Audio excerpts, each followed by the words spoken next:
आइए अब बात करते हैं छत्तीसगढ़ प्रदेश के उस औद्योगिक क्षेत्र की जो अपनी पहचान खोता जा रहा था, जो कभी मिनी रत्न कंपनी का उगता सूरज कहा जाता था। वह कोयला उत्पादन मात्र एक ही खदान पर निर्भर रहकर रह गया था, जो जगन्नाथपुर ओसीपी था। क्षेत्र की कई कोयला खदानें सीटीओ न मिलने के कारण बंद हो गई। पूर्व महाप्रबंधक की कारगुजरियों ने कांटों भरा ताज छोड़ दिया था। क्षेत्र में सामाजिक समरसता का अंत हो चुका था। ऐसे में 1 जनवरी 2025 को इस कांटे भरे ताज को पहनने वाले नवपदस्थ महाप्रबंधक दिलीप माधवराव बोबडे ने पहली सफलता महामाया ओसीपी परियोजना के रूप में दिलाई, जिसकी गवाह बनी प्रदेश की महिला बाल विकास एवं समाज कल्याण मंत्री लक्ष्मी राजवाड़े। जिले में बढ़ रहे साइबर क्राइम और नशे के विरुद्ध जिले के वरिष्ठ पुलिस अधीक्षक और डीआईजी प्रशांत कुमार ठाकुर कलेक्टर की मुहिम को दिलीप माधवराव बोबडे ने खुला समर्थन देकर हर क्षेत्र में भटगांव की एक नई इबारत लिखनी शुरू की है। भटगांव क्षेत्र पुनः अपनी एक अलग पहचान बना रहा है। सबसे बड़ी बात, पहली बार किसी शख्सियत ने भटगांव में भट का अर्थ बताते हुए कहा कि इसका अर्थ योद्धा होता है। मैं यहाँ के युवाओं को योद्धा के रूप में देखता हूँ। देखिए हमारी संपादक डॉक्टर प्रताप नारायण सिंह से दिलीप माधवराव बोबडे की खास बातचीत। डॉक्टर प्रताप नारायण सिंह की रिपोर्ट। इस वक्त हमारे साथ डॉक्टर प्रताप नारायण सिंह जी जुड़ चुके हैं। जी डॉक्टर प्रताप नारायण सिंह जी, बताइए कि क्या कुछ खबर सूरजपुर से आ रही है? शिखा, ये पूरा मामला देखा जाए तो वास्तव में जब हम किसी के नेगेटिव चीजों को देखते हैं तो वो चीजें समाचार में आती हैं, प्रकाशित होती हैं, लेकिन जब खबर पॉजिटिव चीजों की हो तो बहुत कम लोग उठा पाते हैं।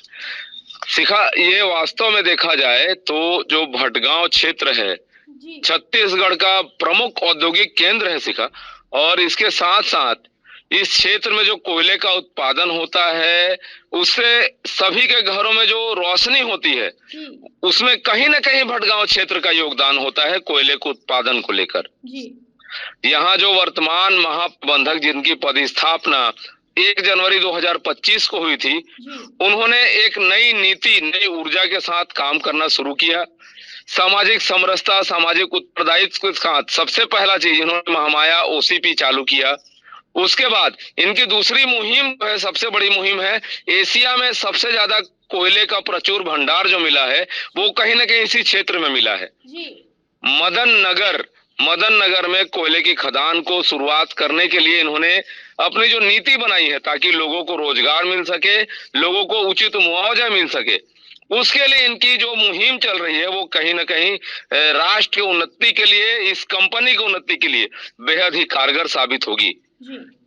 और मैं ये भी कहना चाहूंगा कि जो लोग नकारात्मक चीजों को दिखाते हैं, हम लगातार इंडियन रिपब्लिक न्यूज की मुहिम रही है, यदि कोई भ्रष्टाचार करता है तो उसे तो हम बहुत प्रमुखता से उजागर करते हैं, लेकिन कोई अच्छा काम करता है उसे उजागर नहीं कर पाते हैं। तो ये हमारी जो खबर है, ये हमारी जो मुहिम है इंडियन रिपब्लिक न्यूज की लगातार जारी रहेगी कि जो शख्स दिलीप माधवराव बोबडे, मैं बता दूं S.A. बोबडे, जिन्होंने राम मंदिर के लिए डिसीजन देने में 5वें वकील थे, जस्टिस थे सुप्रीम कोर्ट के, उनसे कहीं ना कहीं संबंध है और ये देश हित में, राष्ट्र हित में और कंपनी हित में लगातार दिलीप माधवराव बोबडे काम कर रहे हैं।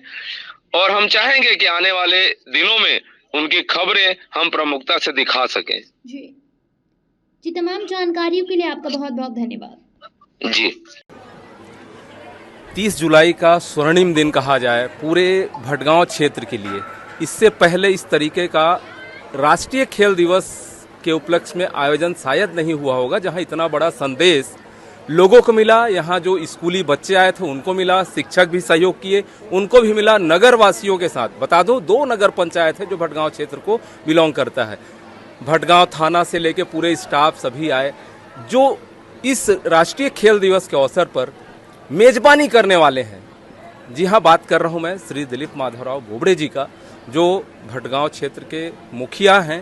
कोयला उत्पादन के साथ, सुरक्षा के साथ जो संदेश आपके आने के बाद लोगों को मिल रहा है, निश्चित ही वो लोग चर्चा भी करते हैं, तारीफ भी करते हैं कि भाई ऐसा जन जागरूकता में भी सहयोग जो आप कर रहे हैं, समाज को बनाने की कोशिश भी कर रहे हैं कोयला उत्पादन और सुरक्षा के साथ। मैंने कहा तो सर, ये क्या, कैसे प्लानिंग आती है आपके दिमाग में, कैसे सोचते हैं और ये क्या इम्प्लीमेंट होता है?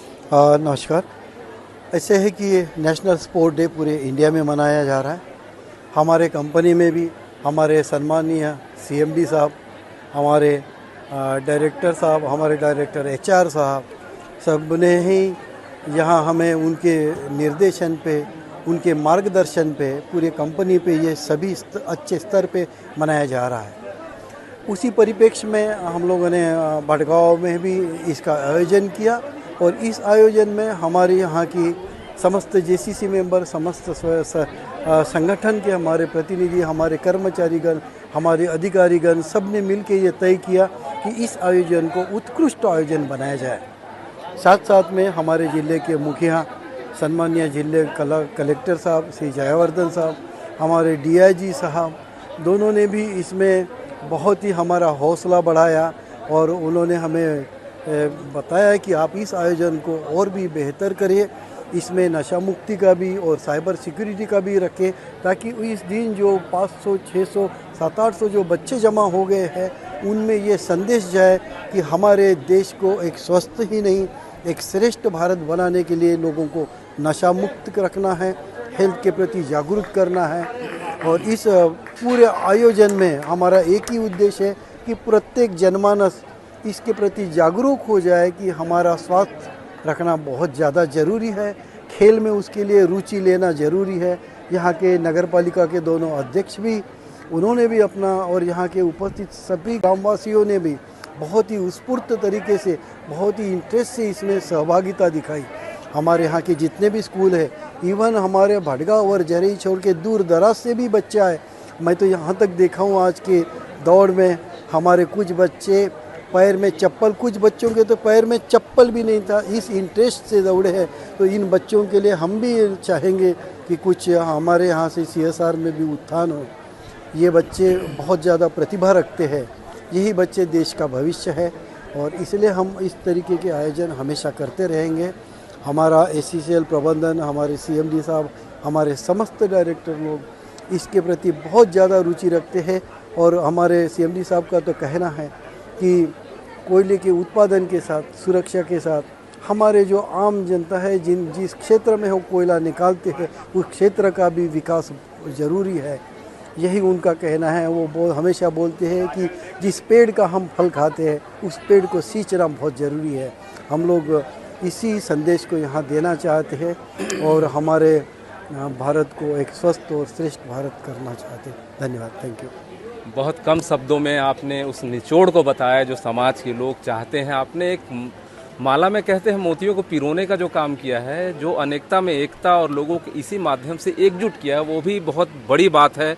इसमें सभी यूनियंस लीडर भी थे जितने थे, कई श्रमिक भी मौजूद थे, उन्हीं के कुछ बच्चे भी हैं, स्कूल के छात्र छात्राएं, सभी ने हिस्सा लिया।